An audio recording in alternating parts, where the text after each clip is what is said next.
Bonjour à tous, merci d'être venus si nombreux à la session qui parle d'objets connectés et en particulier l'utilité des objets connectés. Moi je m'appelle Mathieu, je travaille pour une équipe qui s'appelle Kyokita qui gère aujourd'hui pas mal de projets autour des objets connectés.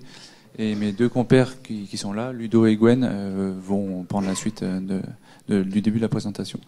En fait, aujourd'hui, on va essayer de regarder l'utilité des objets connectés, mais avant tout, il faut savoir ce que c'est qu'un objet connecté. Donc l'idée, c'est de savoir ce qu'aujourd'hui on entend par objet connecté. Si vous voulez aujourd'hui créer un objet connecté, vous avez deux manières de l'aborder. Soit vous partez d'une idée et vous faites un objet from scratch.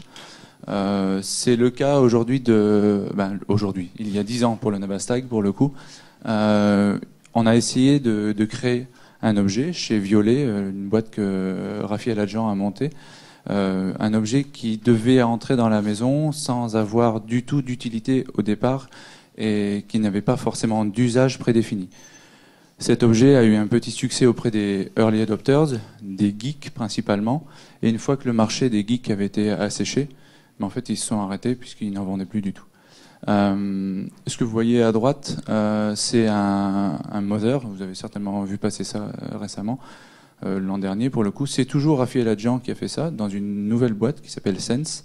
Il part à peu près dans le même concept, c'est-à-dire qu'il fait un objet qui n'existe pas du tout dans la maison et qui, cette fois-ci, concentre une ribambelle de petits objets qui, eux, vont avoir une utilité précise. Par exemple, les petits galets que vous voyez qui ressemblent vaguement à des langues de chat, vous pouvez les utiliser comme tracker d'activité, comme tracker de présence ou tracker de mouvement, genre à coller sur une brosse à dents.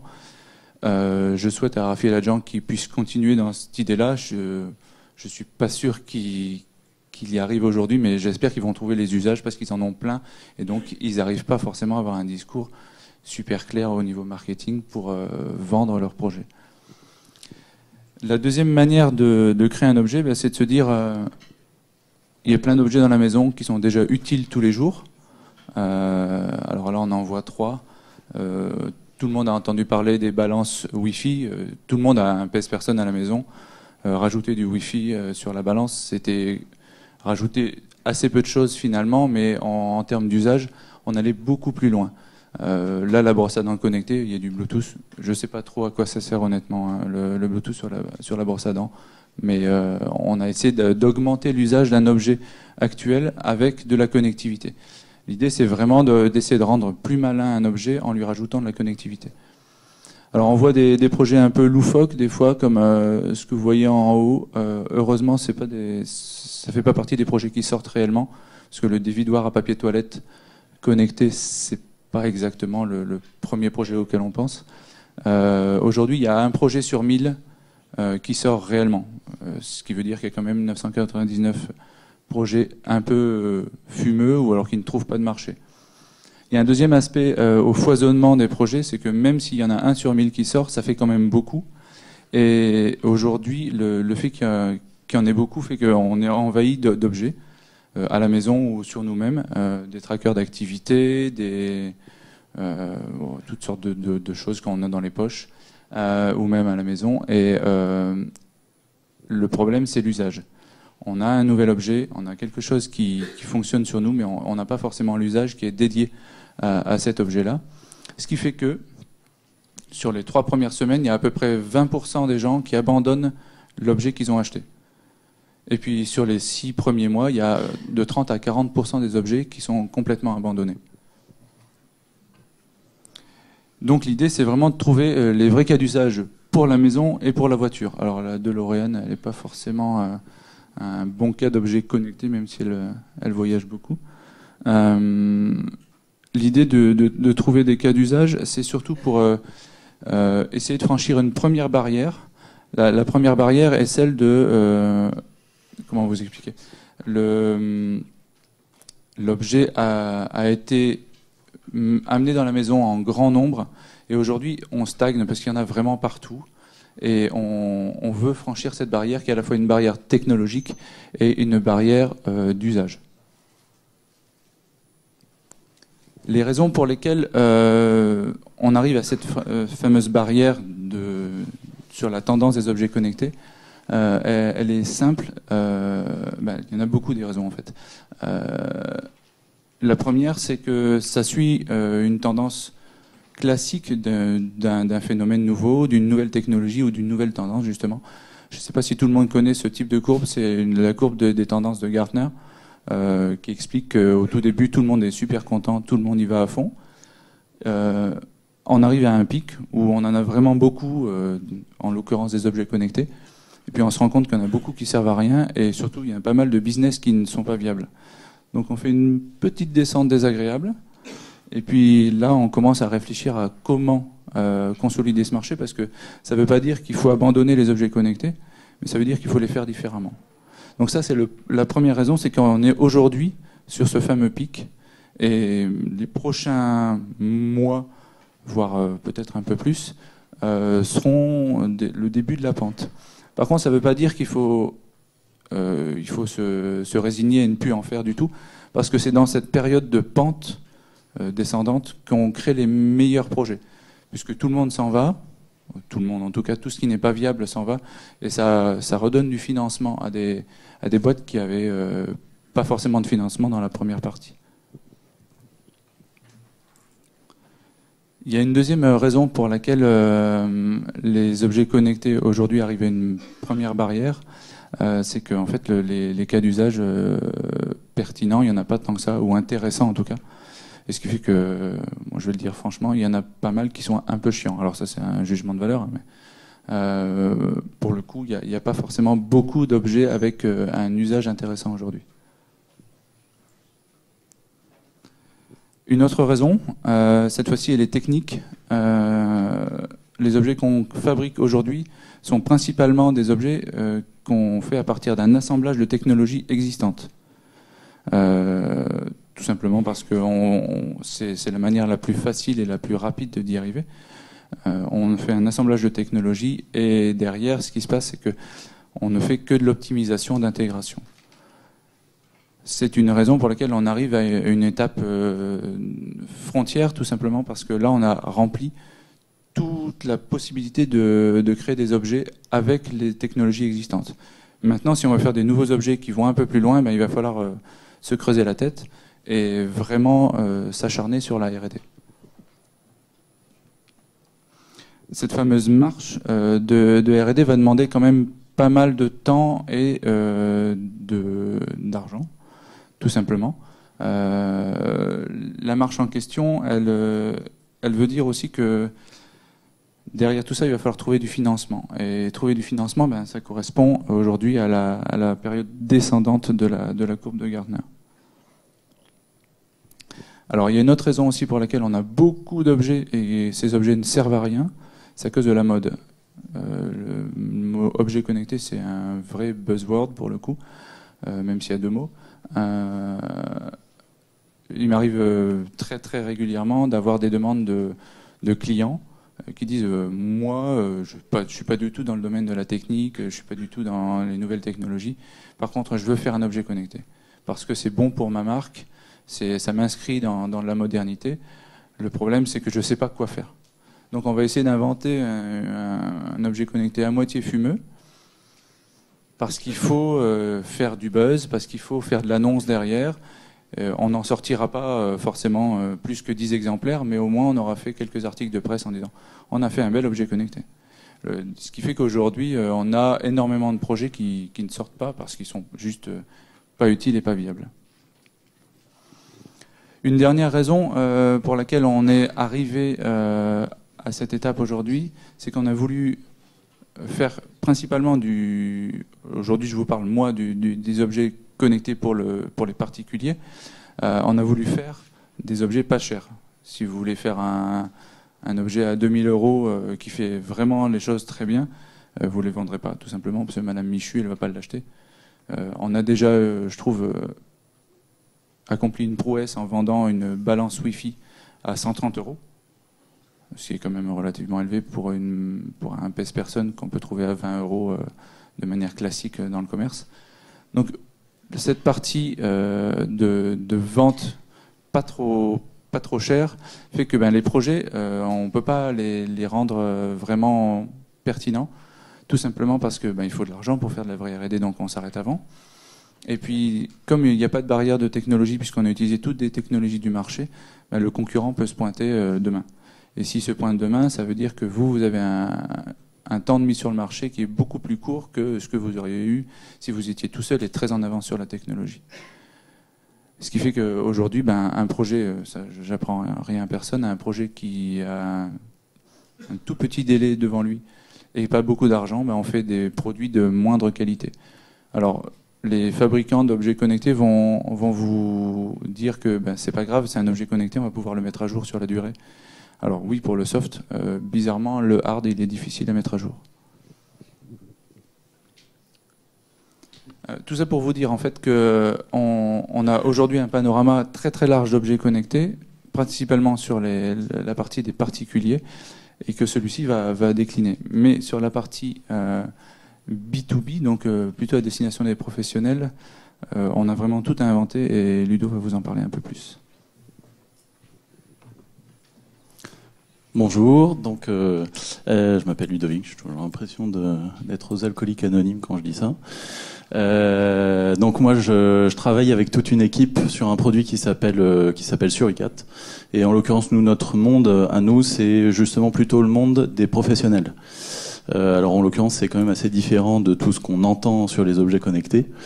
Et en particulier il faut bien voir que dans le monde des pros on est en retard sur un certain nombre de sujets.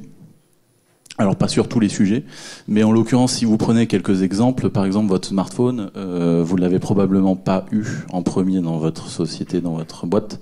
Vous avez eu le vôtre d'abord, et puis après vous avez eu éventuellement un autre qui a été proposé par votre société. C'est un objet connecté, un smartphone, peut-être le plus répandu et celui qu'on oublie en premier lieu. Et puis pour les réseaux sociaux, ça a été pareil. Vous avez sauté dans le bain du réseau social avant que votre société s'en rende compte. Et en fait, cette tendance, en fait, elle est vraie depuis déjà quelques années. Et notamment, on a vu, ça a été augmenté en fait avec le passage à Internet fin des années 90, début des années 2000. Là, le grand public a pris pas mal d'avance en fait sur tous ces sujets. Mais en l'occurrence, à l'inverse du grand public, on est dans des environnements où, si on est en retard sur un petit peu certaines technos, en tout cas les cycles de renouvellement techno sont plus lents, il y a beaucoup de demandes. Nous, on est vraiment beaucoup confrontés à des gens qui viennent nous solliciter sur leurs usages. En fait, ils nous racontent leur vie tout simplement, et ils nous disent mais si j'avais telle ou telle solution pour, enfin si j'avais une solution pour tel ou tel problème, tout irait mieux en fait. Pour moi, je pourrais optimiser un tas de choses. Par exemple, on a des sollicitations dans la santé, dans l'automobile, où on a des gens qui viennent nous voir dans l'automobile, par exemple. Il faut bien voir que il y a des choses qui sont très avancées, d'autres un petit peu moins. Un arrêt de chaîne de production, ça coûte, en tout cas pour les constructeurs européens, à peu près 50 000 € par minute. Donc, il y a des retours sur investissement derrière qui sont très vite calculés en faveur de la solution qui va permettre de diminuer la probabilité de ce genre d'occurrence. On voit aussi dans le domaine de la santé où là il faut carrément réinventer les organisations des hôpitaux, la façon dont la santé est délivrée. Dans l'agriculture, c'est vrai aussi. Et donc on a finalement peu d'objets connectés dans ces univers, mais finalement des demandes pour lesquels les objets connectés pourraient jouer un rôle majeur. Et là, il y a un terrain de jeu qui est vraiment hyper important. Alors le Gold Rush, c'est peut-être un peu exagéré, mais pas tout à fait. On n'a pas cette contrainte de sortir très vite quelque chose avec un design un peu sympa, un peu joli. Évidemment, être le premier sur le marché, c'est toujours un avantage. Ça c'est clair, mais là on parle à des gens qui vous apportent l'usage en fait, et surtout qui ont des moyens, pour rebondir sur ce que disait Mathieu, qui ont des moyens pour investir dans la technologie qui sont un peu différents de ceux qu'on a, nous, en tant que particuliers. Donc derrière, on peut clairement monter des boîtes et développer des technos avec une optique qui est un peu différente de ce qu'on fait dans le monde du grand public. Alors, avant de citer quelques exemples pour illustrer un petit peu ce que je viens de dire, je vous propose un petit vie ma vie, histoire de bien retracer le type de contexte dans lequel on est quand on s'adresse en fait aux professionnels. Alors, le type de contexte typiquement dans lequel on va se trouver, là on est dans low tech land. Alors il y a plein de choses que vous connaissez sûrement, d'autres peut-être un peu moins bien. Il y a des systèmes, et en l'occurrence, je pense que l'essentiel de ces systèmes sont, peut-être à part un ou deux, sont par exemple déployés ici au Palais des Congrès. Il y a forcément un système de gestion technique de bâtiment. Tout ça, c'est des trucs qu'on oublie tout le temps, qui font pas vraiment rêver les gens. Il y a un système, un réseau de haut-parleurs qui permet de distribuer de l'information de façon orale. Il y a un système de détection incendie. Ça, il suffit de lever la tête pour voir qu'il est déployé un peu partout. Il y a évidemment, là j'ai pris l'exemple d'une industrie typique en fait, chimique ou automobile ou mécanique, pourquoi pas. Il y a des réseaux de talkie-walkie, des talkie Tetra. Il y a une chaîne de production et il faut bien voir que à chaque fois, ces technos-là, en fait, elles sont en silo. Et là, je n'ai même pas parlé des objets connectés encore. À chaque fois, ces technos-là, elles sont en silo et les technos sont pas faites forcément pour s'interopérer, entre elles. Les gens qui sont responsables du déploiement de ces technos dans les entreprises, donc c'est essentiellement dans l'industrie, dans la santé, dans les collectivités, sont des gens différents, avec un vocabulaire différent. Ils ont du mal à se comprendre. Donc c'est pas uniquement un problème techno, c'est aussi un problème d'organisation. Et donc ça, c'est un vrai problème de silo qu'il faut arriver à, en fait, d'une manière ou d'une autre à casser. Et là, pour un certain nombre de raisons et dans un certain nombre de cas de figure, les objets connectés ont un rôle à jouer. Il y a un terrain de jeu qui est plus grand, en fait, beaucoup plus grand que ce qu'on pourrait imaginer. Donc en l'occurrence, elle est un peu floue là. L'approche à laquelle on croit beaucoup et le message en tout cas que je voudrais faire passer aujourd'hui, c'est de dire ne faisons pas de ségrégation entre le vieux et le jeune, il faut marier les deux ensemble. En l'occurrence, je suis désolé pour Miss IoT là, parce qu'il est déjà un peu moisi le vieux monsieur, mais bref. C'est vraiment ce qui se passe d'un point de vue technologique dans les sociétés, dans les industries. Sauf que on peut pas arriver comme dans le grand public avec une approche dite greenfield où on dit on change de génération technologique et on va proposer des objets plus évolués technologiquement. Dans une industrie typiquement, une chaîne de production, elle est là pour 20 ans, pour 30 ans, pour 40 ans parfois, et on peut pas imposer à l'industrie en question de changer tout son environnement technologique. Donc il faut faire cohabiter les deux, et c'est avec cette cohabitation, en apportant des nouvelles technologies, et notamment des objets connectés, et en gardant les anciennes technos, qu'on va pouvoir commencer à proposer des usages, en fait, des solutions à des usages exprimés par les pros qui changent réellement la donne, en l'occurrence. Donc, une fois que j'ai fait cette petite digression, je vais terminer par quelques cas d'usage, en l'occurrence de choses qui existent déjà, en se projetant un tout petit peu sur les tas de choses qu'il y a à faire. Donc, dans l'agriculture, je suppose que vous savez déjà au moins une partie de tout ça. Il y a déjà des choses qui sont déployées aujourd'hui. Les drones, aujourd'hui, pour les vignerons, c'est déjà une réalité. Il y a déjà, notamment dans le Bordelais et en Bourgogne, des drones qui sont utilisés pour inspecter les vignobles. Et ça existe aujourd'hui. Alors j'assimile le drone, en l'occurrence, ici, à un objet connecté. Il y a aussi des capteurs, Sigfox par exemple, de mesure de température, de pH, d'hygrométrie, et couplé à de la micro-irrigation, on arrive à faire des choses vraiment qui change le métier en fait pratiquement, en tout cas l'organisation de l'agriculteur. Et il y a encore énormément de choses à faire. Ça, c'est uniquement le début de ce qu'on peut proposer. Dans le monde de la santé, encore une fois, aujourd'hui, les personnes désorientées, on appelle ça comme ça, politiquement correct, bref, atteintes de la maladie d'Alzheimer, on leur met des capteurs sur elles pour savoir si elles sont encore dans le périmètre de la maison de retraite. C'est pareil pour les nourrissons, il y a des systèmes d'anti-rapt de nourrissons, il y a eu quelques événements malheureux ces dernières années, qui sont demandés par les établissements de santé, sauf que ça, si vous passez l'enceinte de l'établissement, il se passe plus rien. Il n'y a pas forcément de GPS, il y a énormément de choses à faire là-dessus. Donc il y a déjà des choses un petit peu qu'on associe aux patients. Il y a du tracking de matériel aussi qui se développe de plus en plus. Et là, encore une fois, le terrain est presque vierge. Ça démarre, mais le terrain est presque vierge. Et enfin, il y a donc là, je retourne plutôt sur la partie industrie.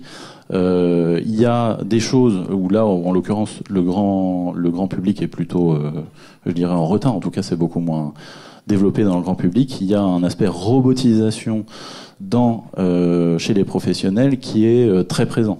Aujourd'hui, une chaîne d'assemblage automobile, elle est quasiment totalement automatisée. De la même manière, on a des robots, par exemple, malheureusement à Fukushima, qui ont été utilisés pour aller dans des zones où évidemment l'homme ne pouvait pas aller. Mathieu nous racontait d'ailleurs tout à l'heure que de toute façon le robot il mourait au bout d'une heure ou deux. On le voyait mourir, notamment la caméra. Hop. En à peu près 1 heure de temps, tous les pixels sont morts, tellement la radioactivité est importante. Et des chariots, par exemple, autoguidés dans un hôpital, vous pouvez trouver de la logistique totalement automatisée qui va transporter les médicaments, la nourriture, le linge. Ça, c'est une réalité d'hôpitaux en France, des trucs que j'ai vus. On n'est pas dans la prospective. Et pourtant, tous ces trucs-là, en matière de robotique, sont très avancés en matière de mécanique, d'électromécanique, mais sont presque pas ou peu communicants. Ils sont contrôlés, ils sont programmés, mais en aucun cas ils sont autonomes. Enfin, en aucun cas. S'il y a de rares exceptions près, ils sont autonomes. Et je vais en profiter pour passer la main à Gwen, qui va justement vous parler un peu mieux que moi de ces enjeux liés à la robotique, qui est une espèce de forme ultime de l'objet connecté. Merci Ludovic. Bonjour, je m'appelle Gwenaël Gatté. Je suis pas un expert des objets connectés, mais je viens de passer 10 ans dans le monde de la robotique humanoïde et des voitures qui se conduisent toutes seules. Et je vais revenir. Et donc du coup les questions des usages, parce que vous savez que les voitures qui se conduisent toutes seules ou les robots humanoïdes, ils ont quand même vocation à être pas dans le monde du B2B. Enfin, les robots humanoïdes ont le rêve à faire le ménage à notre place, enfin ce genre de choses. Donc la question des usages B2C, c'est une question qui est au cœur de toutes les boîtes qui font des robots humanoïdes. Donc c'est une question qui m'est familière et j'ai pas vocation à vous donner la vérité, mais je vais vous donner mon avis. C'est plus un retour d'expérience sur ce que j'ai vu qui se passe dans le monde de la robotique humanoïde et ce qui pourrait être récupéré pour alimenter le monde de l'IoT. Alors, voilà, donc ça, oui, je travaillais chez Aldébaran, donc c'est ces 2 robots-là qui sont des robots français, là, vous les connaissez peut-être. Donc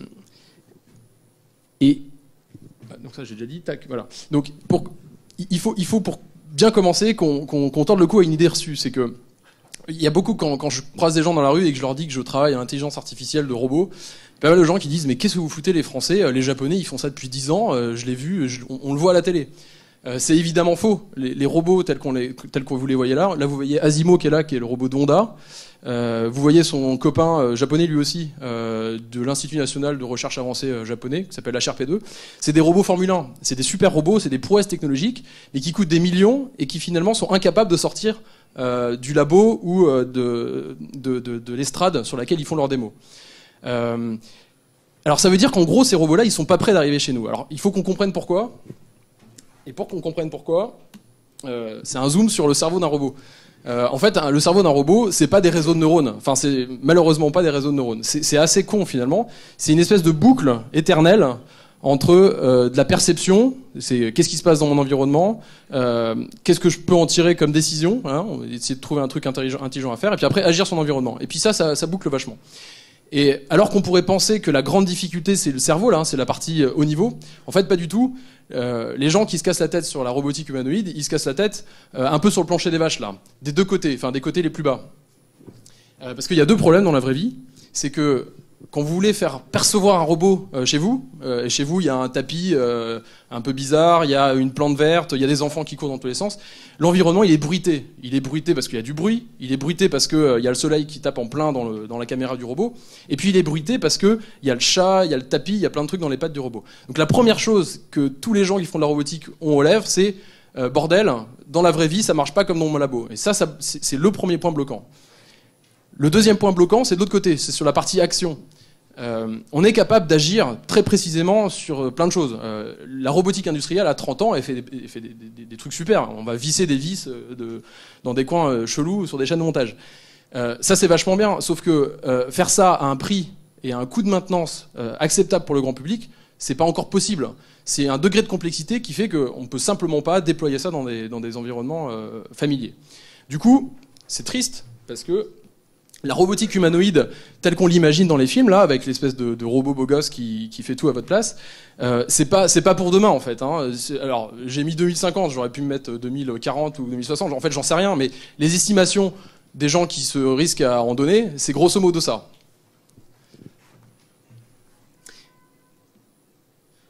Alors, il y a quand même, et c'est là le point essentiel, c'est que je vais quand même me risquer à essayer d'anticiper ce que va être le monde de l'objet connecté, non pas dans 50 ans, parce que je pourrais vous vendre, ce sera des robots, super, mais je vais essayer de me risquer à donner des use cases tels que je les imagine en 2020, donc dans 5 ans.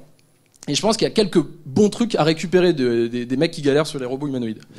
Le premier bon truc, c'est les fameux usages. Finalement, en robotique humanoïde, on est un peu sur du dur, quoi. C'est... Chez nous, qu'est-ce qui nous embête? C'est le ménage, les courses, la gestion du courrier, le lave-vaisselle, vous voyez, tout ce genre de trucs.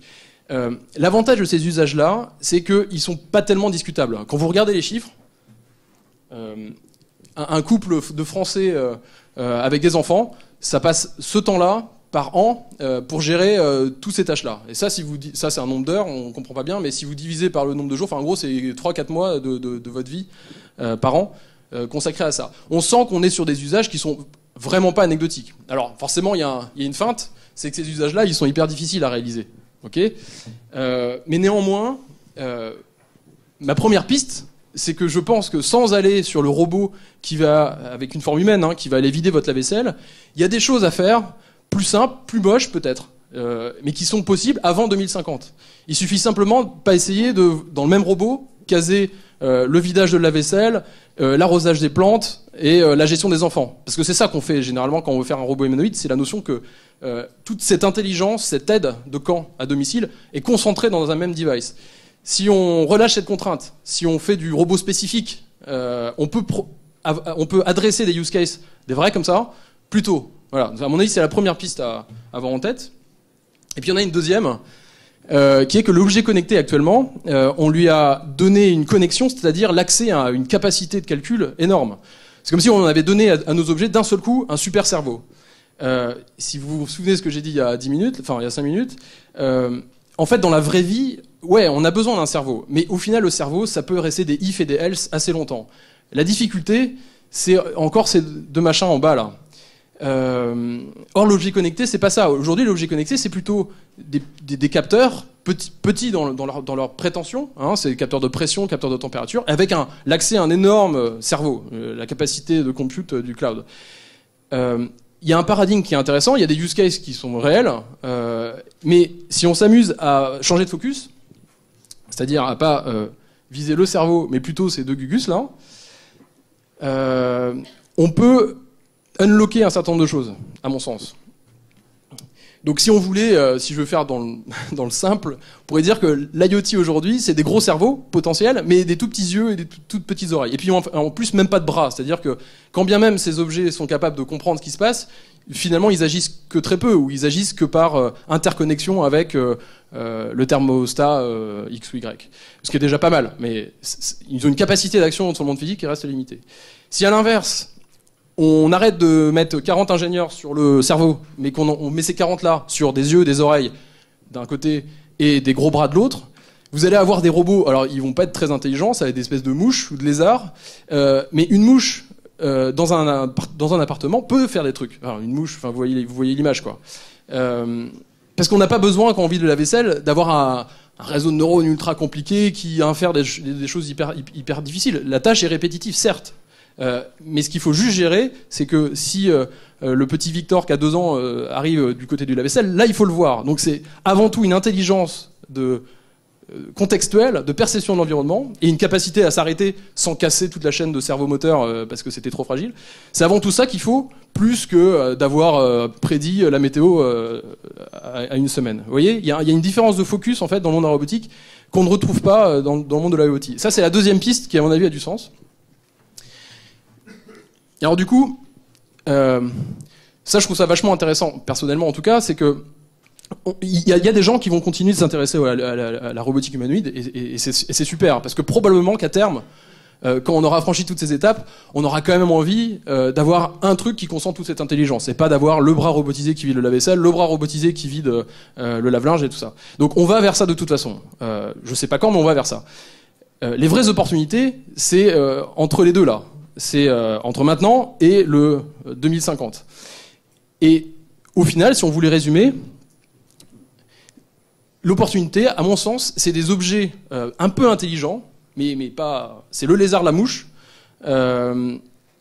qui sont aware de leur environnement et qui sont capables d'agir sur cet environnement. Sur des use cases qui finalement sont pas des use cases tirés par les cheveux. Il y en a qui auront du sens. Hein, et il faut se tirer ou couper les cheveux en 4, mais il y a des use cases plus simples qui peuvent avoir du sens. Alors donc je vais vous donner des exemples de ce qui existe et puis on va pouvoir aussi en imaginer quelques autres. Là, j'en ai chopé 4 qui sont pas tous normalement considérés comme des objets connectés. Le Roomba qui a 10 ans. Normalement, il n'est pas objet connecté parce qu'il est arrivé avant d'avoir une connexion Internet. Néanmoins, c'est à mon sens ce genre d'objets qui vont dans la bonne direction. Il comprend son environnement, à peu près. Enfin, il évite les pieds de chaise, il tourne quand il y a un mur, voilà. Et il agit sur son environnement. D'ailleurs, c'est sa première vocation. Sur un use case qui est pas anecdotique, c'est le ménage. C'est un des 5 trucs massivement chiants. Du coup, cet objet connecté, mine de rien, il a quand même son petit succès. Deuxième exemple, l'écho d'Amazon. Alors lui, il est vachement plus récent. Il agit aussi sur un use case qui a du sens, c'est les courses. Alors lui, il n'agit pas vraiment sur son environnement, en tout cas pas physiquement. Par contre, il le comprend vachement bien. Enfin, en tout cas, il a la prétention de le comprendre vachement bien. C'est une espèce de reconnaissance vocale sur pied là, qui chope ce que vous voulez commander chez Amazon. Genre, la prochaine fois que je ferai mes courses chez Amazon, fais-moi penser que j'ai besoin de patates. Ce truc-là aussi, il va dans le bon sens. On sent qu'on touche à des vrais trucs. Bon, il y a d'autres problèmes, notamment Echo, vous le savez peut-être, a des problèmes de rencontre des résistances en termes de privacy des données, puisque c'est quand même un petit micro espion dans votre cuisine. Bon. Vous avez Netatmo qui vient de sortir ou qui va sortir, je sais pas exactement, cette espèce de caméra qui reconnaît les membres de la famille. Alors le use case qu'ils vendent jusqu'à présent, pour moi, n'est pas encore central, mais ça, c'est vraiment un jugement personnel. C'est l'idée, je crois, d'envoyer des SMS à distance au papa qui travaille quand la petite fille rentre, ce qui est très bien. Mais ça va quand même vachement dans le bon sens, parce qu'on peut imaginer que, du coup, comme la petite fille est reconnue par la maison, comme entrant dans la maison, on peut imaginer que le réseau d'ampoules s'allume aux bons endroits, parce qu'on sait que la petite fille va avoir besoin de sa chambre, de la cuisine et des toilettes, bon, mais que le reste reste éteint, le chauffage se met à niveau. Bref, à mon sens, c'est des bonnes directions, tout ça. Et puis ouais, j'ai mis un truc, alors là c'est moche, mais c'est l'espèce de robot de Panasonic qui vide le lave-vaisselle là-haut. Je l'ai mis parce que, contrairement aux autres, il est pas du tout dans la mouvance Apple Steve Jobs celui-là. Il assume sa mocheté probablement, mais et ça je pense que c'est pas un problème. Il y a aussi à mon avis un autre souci, c'est que on sort de périodes où tous les devices B2C, enfin les devices qu'on porte dans nos poches sont vachement bien finis quoi. Le problème, c'est qu'il y a toujours une difficulté, c'est que quand vous voulez mettre de la techno dans un device, de temps en temps, ça va à l'encontre du design. Probablement qu'il faut accepter, enfin en tout cas moi je suis capable de l'accepter, d'avoir des trucs un peu plus moches pour peu que ça me serve vachement. Voilà. Donc je pense que c'est aussi un cas intéressant. Alors ça c'est un proto, hein, je crois qu'il n'est pas déployé. Vous pourriez imaginer des choses qui n'existent pas dans le même genre. Moi, quand je rentre chez moi, je pose mon tas de courriers là. J'ai du mal à venir trier ces trucs-là parce que je suis vachement habitué à gérer des documents informatiques, mais pas trop papier. Du coup, il y a mes impôts là-dedans, mais je m'en souviens pas et j'oublie la date. Enfin, c'est des trucs un peu à la con, mais c'est quand même vachement chiant. Et On pourrait imaginer que, encore une fois, en étant un peu aware de cet environnement, une espèce de scanner, une espèce de caméra qui est posée pas loin, un peu dans le profil de ce machin-là, hein, mais au lieu de regarder Lily qui rentre et regarde le courrier qui se pose sur la table à côté de lui, reconnaissent, pas toutes les lettres, pas la carte postale de grand-mère, mais reconnaissent les en-têtes, je sais plus, des impôts là, trésor public, et disent ah, j'ai reçu à tel moment tel truc, une petite connexion sur le cloud doit lui suffire à lui dire c'est sans doute les impôts sur le revenu, je te mets dans ton agenda le fait qu'il faut les payer avant le 15. C'est pas fondamental, mais j'ai l'impression qu'on touche quand même à un problème qui me touche, c'est déjà pas mal, et qui doit toucher un certain nombre de gens. Tout ça pour dire que mon intuition de roboticien, c'est qu'à partir du moment où on met des yeux, des oreilles et des bras potentiels, même si ils n'ont pas tous des bras là, on commence à être dans des directions intéressantes. C'est mon dernier slide. Et alors, imaginons que vous dites ah ouais c'est pas mal ton idée. Je vais monter une boîte d'objets connectés qui va tenter de mettre des bras et des yeux à des objets. Bon. Et il y en a en fait. Hein. Il y en a un certain nombre. Vous en verrez sur Kickstarter. Voilà. Je pense qu'il y a des pitfalls qui sont importants d'éviter. C'est des pitfalls que dans le monde de la robotique on connaît bien. Le premier, c'est que vous dites par contre, allez, j'en prends un autre, un use case, on va plugger une espèce de prise, ce sera un micro, un peu à la Amazon Echo, et puis je pourrais lui balancer des trucs genre allume la lumière. C'est l'espèce de fantasme de la domotique là. En gros, c'est les oreilles de la maison. Il y a eu plusieurs projets Kickstarter successifs là-dessus, et je crois qu'à ma connaissance, mon humble connaissance, aucun n'est sorti. Ils se sont pris probablement les pieds dans un panier qui est que ils se sont dit la reconnaissance vocale, c'est facile. On va prendre Sphinx, c'est un projet open source très crédible, très utilisé dans le monde académique, et puis on va s'en tirer. La difficulté, c'est qu'il ne suffit pas d'un appel à Sphinx ou d'un appel à OpenCV, qui est un peu son équivalent dans le monde des yeux, pour s'en sortir. Le vrai monde, comme je le disais avant, il est blindé d'incertitudes. Et dans le domaine de la reconnaissance vocale, par exemple, vous avez un problème de réverbération. C'est que votre micro branché au mur, il entend pas comme vous et moi, il entend comme vous et moi si on se bouge tous une oreille là. C'est-à-dire un espèce de truc qui tourbillonne dans sa tête et il comprend en fait rien du tout. Et ça, à mon avis, ça fout dans le dur un certain nombre de projets IoT. Premier pitfall. Le deuxième, c'est que, en fait, ce dont on parle, c'est un peu de la robotique. Et la robotique, c'est vachement sexy. Surtout quand on est ingénieur ou quand on a une culture un peu techno. Et la tendance, quand on est ingénieur et qu'on a une culture techno et qu'on est sur un sujet sexy, c'est qu'on veut refaire un peu soi-même les choses from scratch. En plus, on se dit ah mais j'ai fait un master d'intelligence artificielle il y a 10 ans, j'avais une bonne idée de réseau de neurones, je crois que je vais essayer de la retenter. Enfin, je vais refaire un truc comme ça. Dans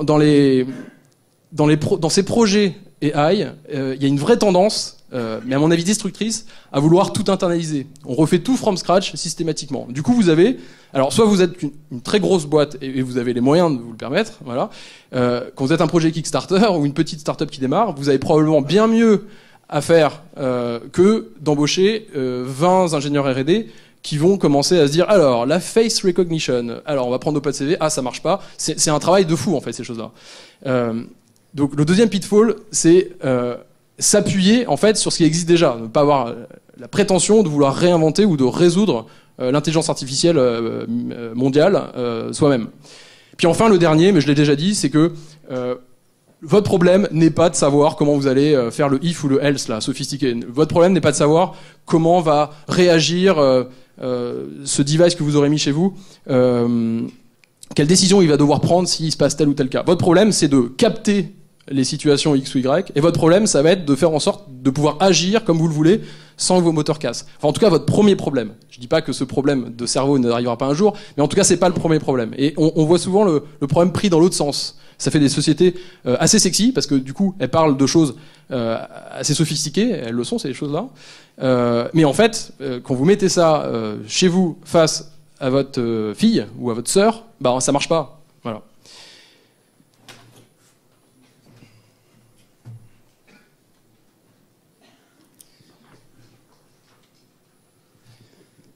Alors du coup, je sais pas si on doit être vraiment... Enfin, je suis moyen satisfait de ce que je vous raconte, parce que à la fois on donne des pistes, mais à la fois les vrais use cases, les fameux vrais use cases, on sent qu'ils sont... Même si on peut dire, ouais, on va faire du ménage ou des choses comme ça, on sent qu'il y a encore un vrai travail. Il y a un vrai travail pour les trouver. Donc, ce qu'on veut simplement dire, c'est que il y a des choses à aller chercher dans la direction de la robotique, dans la direction ce qu'on appelle maintenant des smart objects, c'est-à-dire des objets qui sont certes communicants, mais un peu aware et agissant sur leur environnement. Mais pour trouver ces usages, on se rend compte aussi que c'est pas juste le travail d'un département marketing. C'est pas non plus juste le travail d'un département d'ingénieurs.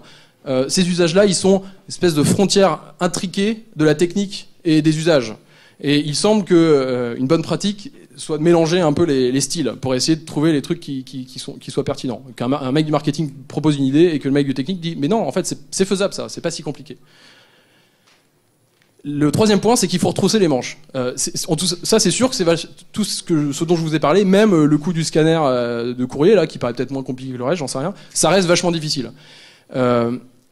Et donc ça revient à ce que disait Mathieu, c'est pour réussir à avoir 20 millions ou 20 milliards, je sais plus quels sont les chiffres, d'objets connectés en 2020, il va y avoir un investissement R&D assez important. Mais ça, à mon avis, c'est une bonne nouvelle pour des communautés comme la nôtre.